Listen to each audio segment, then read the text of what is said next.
தமிழக சட்டப்பேரவையில ரொம்ப காரசாரமான விவாதங்கள்லாம் போச்சு. திமுக ஆட்டத்த ஆரம்பிச்சிருக்கிறாங்க. பல சம்பவங்கள் நடந்திருக்கு. அதுலயும் குறிப்பா தாவேக்கால இருக்கவங்க யாருமே பேசல அப்படிங்கிற பல குற்றச்சாட்டுகள் வந்திருக்கு. இத பத்தி விவாதிக்க போறோம். ஐயா வணக்கம். வணக்கம்.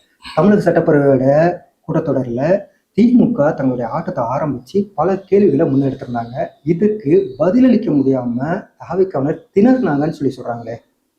ஆமா, நேத்து சட்டப்பேரவை கூட்டத்தில் பார்த்தீங்கன்னா, முதல்வர் விஜய் தனி தீர்மானம் ஒன்று கொண்டு வந்தார்.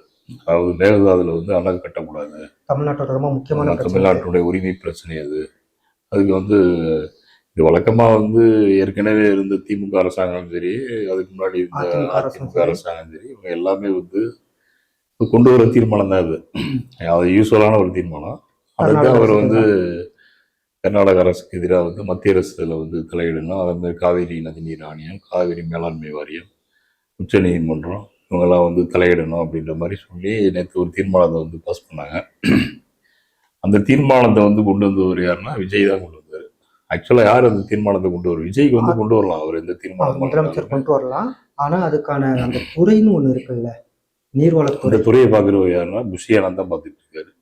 அவர் நேற்று இது சம்பந்தமா ஒரு வாரத்தோட பேசலாம். அவர் ரொம்ப அமைதியாவே உட்காந்துட்டு இருந்தாரு. ஆமா, எதுக்கு இந்த அமைதி? அது இது சட்டப்பேரவை கூட்டம்ல, இதுல போய் ஒரு அமைச்சராக இருக்கவர் சம்பந்தப்பட்ட துறை, அது மேகதாதுன்றது முக்கியமான ஒரு பிரச்சனை, தமிழகத்தினுடைய வாழ்வாதார பிரச்சனை. விவசாயிகள் தமிழ்நாட்டில் இருக்கக்கூடிய இந்த முக்கால்வாசி 39 மாவட்டங்கள்ல 28 மாவட்டம் காவிரி நம்பி தான் ஓடிட்டு இருக்கு. அப்படின்றப்ப ஒரு முக்கியமான ஒரு பிரச்சனையை பேசும்போது அந்த சம்பந்தப்பட்ட துறை அமைச்சர் அதுக்கு சரியான விளக்கம் கொடுக்கணும். எதிர்கட்சிகள் கேள்விக்கு பதில் சொல்லணும். எதுவுமே சொல்லாம விஜய் மாதிரி அமைதியா இருந்தான்னு அர்த்தம். அது அவரு எதுவுமே பதில் சொல்லாதது ஒரு மிகப்பெரிய ஒரு கேள்வி இதாயிடுச்சு. அதுக்கப்புறம் திமுகவில் முக்கியமா பல கேள்விகளை எழுப்பினாங்க.